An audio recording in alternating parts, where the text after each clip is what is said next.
Magandang hapon po sa inyong lahat. Ngayon po ay araw na ng Thursday, napakabilis. May 28, 2026 at ganap na pong alas 5 ng hapon dito sa Pilipinas.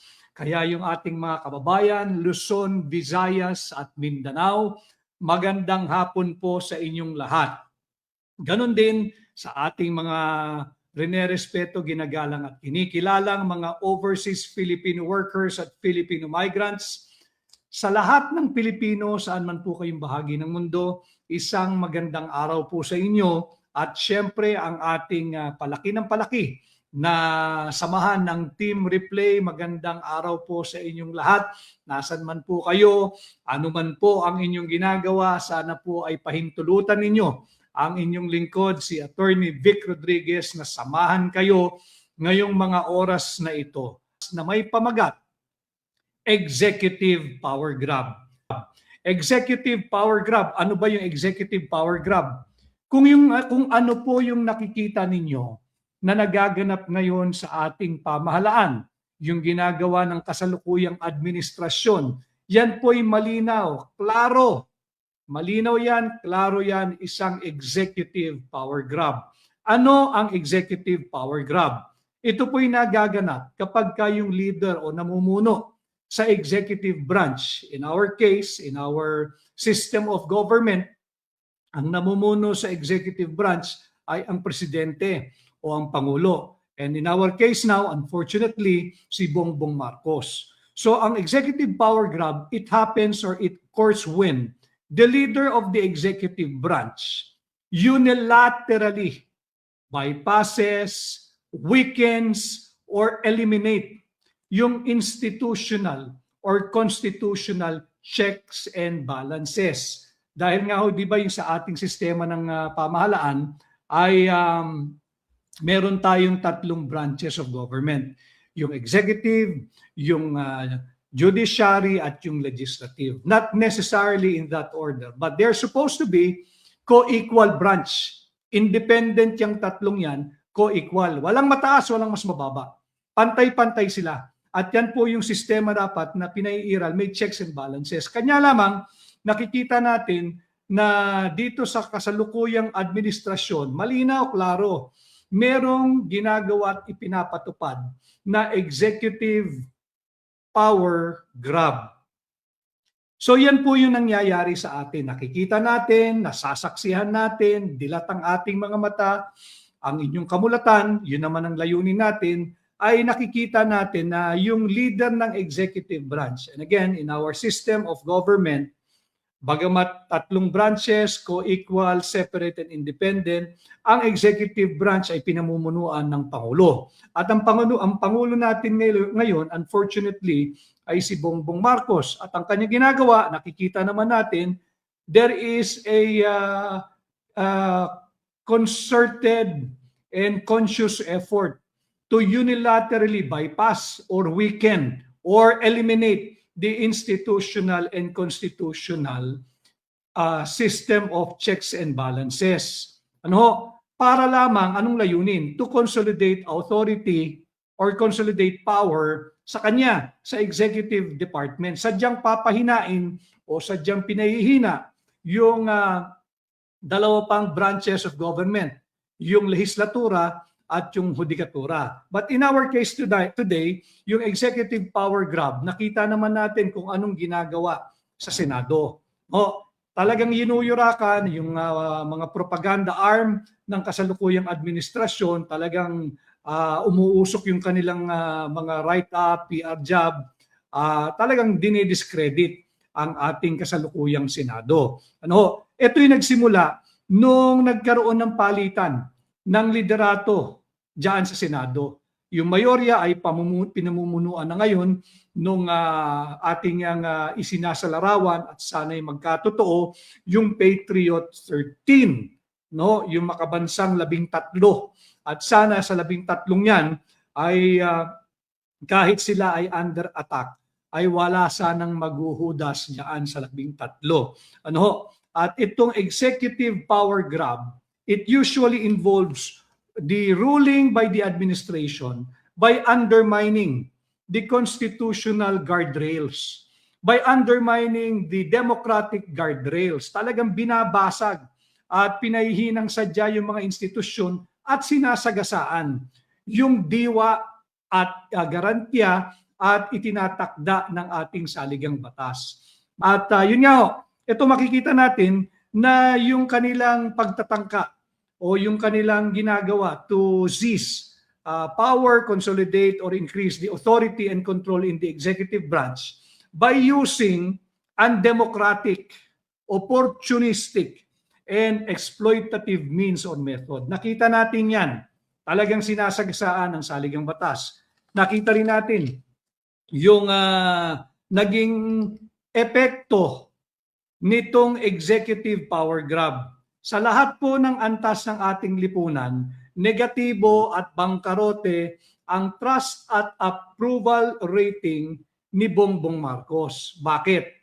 Hindi lamang sa hindi na siya popular, kundi nakikita ng tao itong nagaganap na executive power grab. Ulitin ko ha, ang executive power grab ay isang pagtatangka o yung talagang deliberate effort ng isang grupo o tao na kunin niya to seize additional authority or consolidate all power and authority in the executive branch gamit ang isang undemocratic, exploitative, and opportunistic means or method. Kagaya niyan, nakikita natin merong ibinalita diyan na lumabas yan sa Senado, yung pagtatangkang CONAS, naging topic din natin nung isang araw, yung Constituent Assembly. Bahagi ito ng playbook ng executive power grab. By all means, kinakailangan masagasaan nila, ma-bypass nila, mapahina nila o mabuwag nila ang lahat ng institutional or constitutional safeguards. Yung institutional or constitutional checks and balances. Yan ang nais ng administrasyon. Ano? At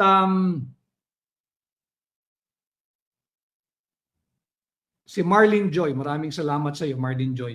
Nakikita natin dyan yung CONAS o yung term extension. Merong nagbabadya na nagbabantang Constitutional Assembly. Huwag din tayong pumayag dyan dahil bahagi yan nitong executive power grab.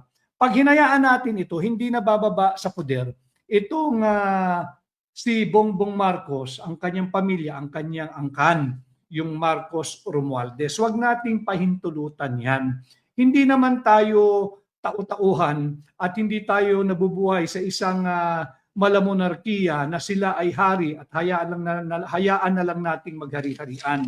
Itong executive, klaro, malinaw, merong nagaganap na executive power grab. Nandiyan yung paggagamit, uulitin ko nung pamamaraan na undemocratic, exploitative, at opportunistic. Ano yung undemocratic? Nakikita natin na sinasagasaan lahat ng kritiko ng kasalukuyang administrasyon. Maging senador ka man, maging halal na opisyal ka man ng ating pamahalaan, o kaya ay pribadong mamamayan ng ating bansa. Walang pili-pili. Basta't naandyan yung undemocratic means para lamang magpatuloy itong ginagawa at napapanood natin, klaro, na executive power grab. Dahil dito, dahil sa inyo, malam kong mulat kayo, nakikita ninyo, alam ninyo, nasasaksihan ninyo yung nangyayari sa ating bansa, kaya naman ng dolyar kontra piso. Hindi lang ho natin ma-check ngayon kung magkano talaga nagsara, but during the trading today, naglalaro yan, ang presyo ay hovering between 61 to 70 hanggang 61 to 85. Mahalaga yan sapagkat itong executive power grab na ating nasasaksihan lahat, no, nakikita natin yan. Kinasuhan na yung mga kritiko. Executive power grab, pahinain ang Senado. Pahinain ang kasalukuyang mayorya sa pamumuno ni Senador Alan Peter Cayetano. Tingnan ninyo kung bakit ko sinasabing klaro ang power grab. Labas agad ang kaso laban kay Senator Jinggoy Estrada.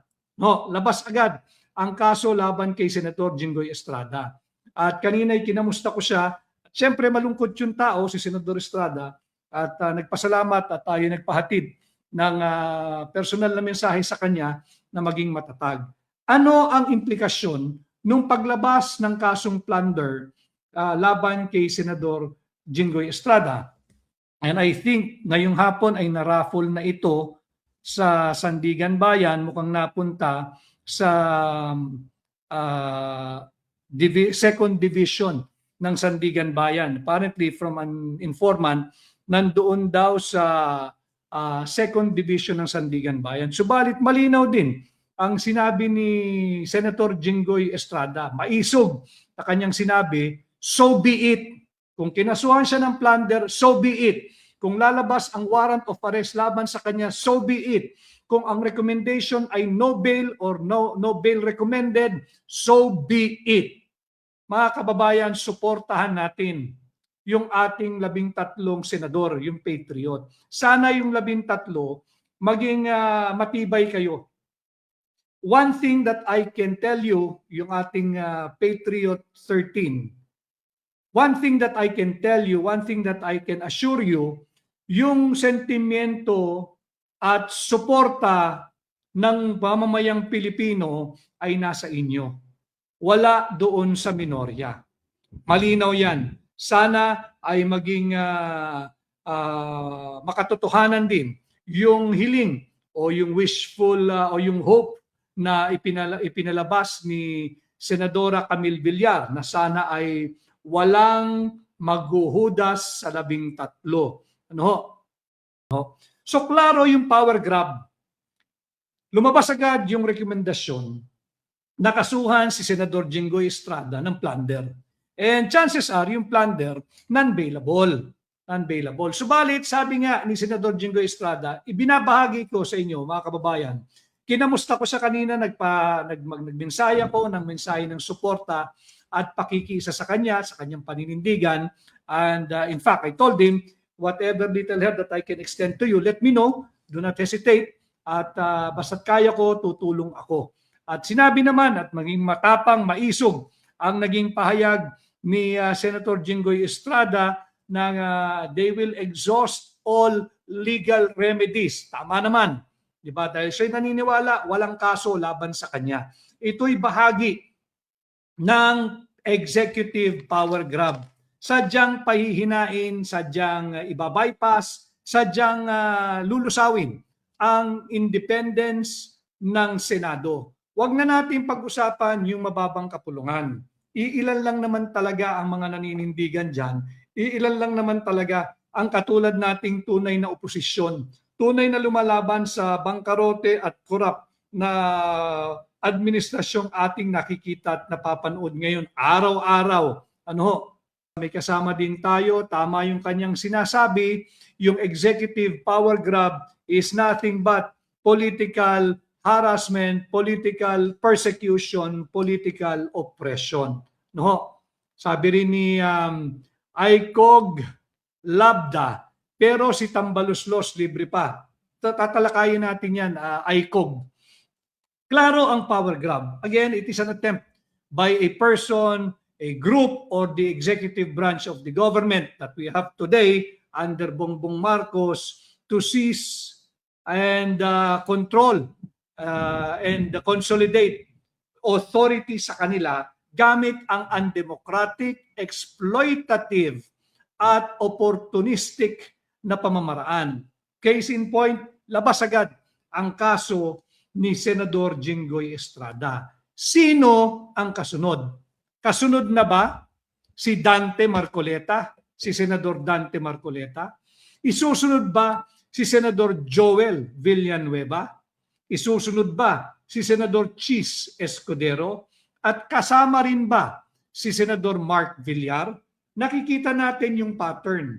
Ito, yung bahagi ito, yung mga personalidad na ating binanggit, ay bahagi ng aking isinasalarawan na Patriot 13. Yung 13 senador na tumindig at hindi matanggap ng Malacanang, ng kasalukuyang administrasyon na hindi na nila kontrolado ang Senado.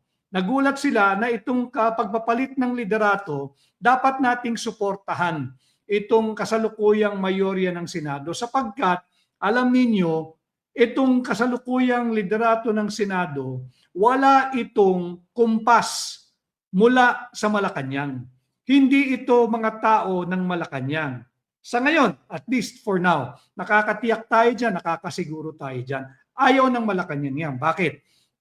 Kasi nga, ang kanila ay ipagpatuloy yung executive power grab. At ang executive power grab para sa mga kakapasok at kakasali lamang, ito'y nagaganap kapag ang leader ng executive branch, in our case, yung Pangulo, si Bongbong Marcos, ay unilaterally bypasses, weakens, or eliminate the constitutional or the institutional checks and balances. Ang kanya pinipuwersa niya at ang kanyang pamumuno ay maisasalarawan mo o you can describe by undermining the constitutional guardrails, the democratic guardrails. Paano? Again, by employing undemocratic, exploitative, and opportunistic means and methods. Nandyan yan. Nandyan, nakita natin yung kay Bato, kay Senador Bato, na una, walang warrant na inisyu ang local court, pero pinipwersa nilang iserve yung warrant ng ICC. At na marami nang nagdiskurso tungkol dito, na diskurso na rin natin na kesyo raw ang ICC ay isang foreign tribunal at hindi foreign court, kanya may visa ang warrant, mali pa rin. Kahit na naglabas na ng desisyon ang Korte Suprema at sinasabing hindi sila nag-issue ng TRO, hindi pa rin ako sang-ayon doon sa ruling na yon sapagkat talagang merong nanganganib at panganib sa kalayaan, yung liberty ng kapwa natin Pilipino. Set aside the person, set aside the personality involved. Huwag niyong tingnan si Senador Bato na Senador Bato. Tingnan ninyo na ito yung maaaring maging pangalawang Pilipino na pakikialaman ng banyagang tribunal o foreign tribunal at ilalagak dyan sa selda ng mga banyaga sa dahig.